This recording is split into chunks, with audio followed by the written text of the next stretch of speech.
Welcome guys. आज हम start करने वाले हैं 9.2 का क्वेश्चन नंबर 1। यहाँ पर हमको ट्रू फॉल्स बताना है और ट्रू फॉल्स के साथ साथ हमको रीजन भी देना है अपने आंसर को जस्टिफाई करने के लिए। ठीक है, कि स्टेटमेंट लिख देंगे हम लोग। ठीक है, कि ये ट्रू क्यों है और ये फॉल्स क्यों है। ठीक है, तो पहला क्वेश्चन क्या कहता है हमसे, क्वेश्चन पहला पॉइंट क्या कहता है हमसे। ठीक है, पहला पॉइंट कहता है कि every irrational number is the real number. ठीक है, और ये ट्रू क्यों है बेटा। देखो, जैसे कि हमने पिछली क्लास में भी पढ़ा था कि रैशनल और इरेशनल नंबर्स क्या होते हैं। ठीक है, हमने जब इंट्रोडक्शन वाला टॉपिक करा था तो उसमें इंट्रोडक्शन वाले वीडियो में सब चीज है।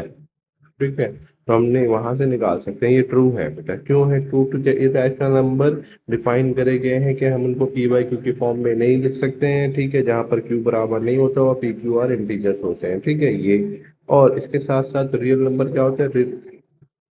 Real number are the collection of the both irrational and rational number. ठीक है, कि रियल नंबर क्या होता है बेटा, रैशनल और इरेशनल नंबर का दोनों का कलेक्शन होता है। ठीक है, तो हम कह सकते हैं, ठीक है, कि सारे इरेशनल नंबर हमारे रियल नंबर होते हैं, इसलिए ये स्टेटमेंट ट्रू है। ठीक है, तो हम ये छोटा सा स्टेटमेंट लिख देंगे।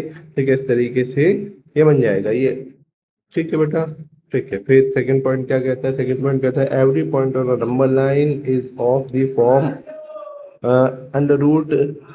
अंडर रूट में अंदर कोई सा भी नंबर, ठीक है, कि ऑन जो होगा वो एक नेचुरल नंबर होगा, ये कहता है हमसे। ठीक है, जैसे कि हम पहले भी पढ़ चुके हैं कि अंडर रूट के अंदर हम बहुत सारे नंबर होते हैं। अगर हम सारे नंबर्स को अंडर रूट, सारे नेचुरल नंबर को अगर हम अंडर रूट के अंदर डाल दें तो बहुत सारे नेचुरल नंबर अंडर रूट से बाहर नहीं निकल सकते। जैसे कि इसलिए ये स्टेटमेंट हमारा फॉल्स होगा। कैसे होगा बेटा, स्टेटमेंट दे रखा है हमने, रीजन दे रखा है कि अंडर रूट के अंदर अगर हम 9 डाल दें, ठीक है, तो ये 9 अंडर रूट से बाहर निकल के आ जाएगा। ठीक है, कैसे बाहर निकल के आ जाएगा, देखो,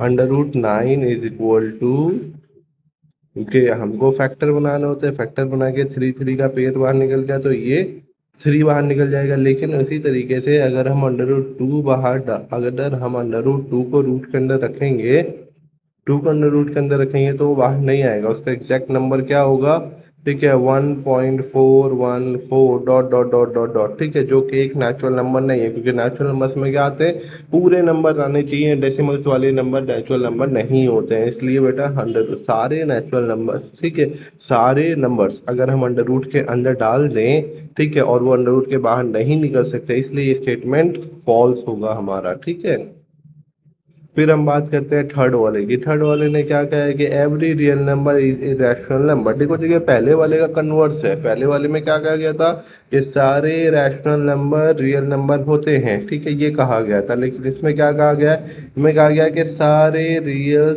नंबर हमारे इरेशनल नंबर होते हैं। क्या ये तुम आप खुद सोचो। ठीक है, तो हमने पहले प्रूफ क्या करा था कि सारे इरेशनल नंबर रियल नंबर होते हैं। लेकिन अब क्या प्रूफ करने के लिए कह रहा है कि स्टेटमेंट बताओ कि सही है या गलत है। ठीक है, कि सारे रियल नंबर इरेशनल है, बिल्कुल भी नहीं, ये स्टेटमेंट फॉल्स है। ठीक है, रीजन क्या है बेटा, स्टेटमेंट फॉल्स है इसलिए क्योंकि रियल नंबर के अंदर दोनों होते हैं, रैशनल भी होते हैं इरेशनल होते हैं। ठीक है, इसलिए सारे रियल नंबर, ठीक है, कैन नॉट बी रैशनल, क्योंकि यहाँ पर रैशनल भी होंगे और रैशनल नंबर्स का मतलब होता है कि सारे फॉर्म ऑफ नंबर, ठीक है, कि इसमें natural number, whole number, integers, ठीक है, सब आते हो, वो सब होते हैं। ठीक है, तो इसलिए ये स्टेटमेंट हमारा फॉल्स होने वाला है। ठीक है बच्चा, मिलते हैं नेक्स्ट में।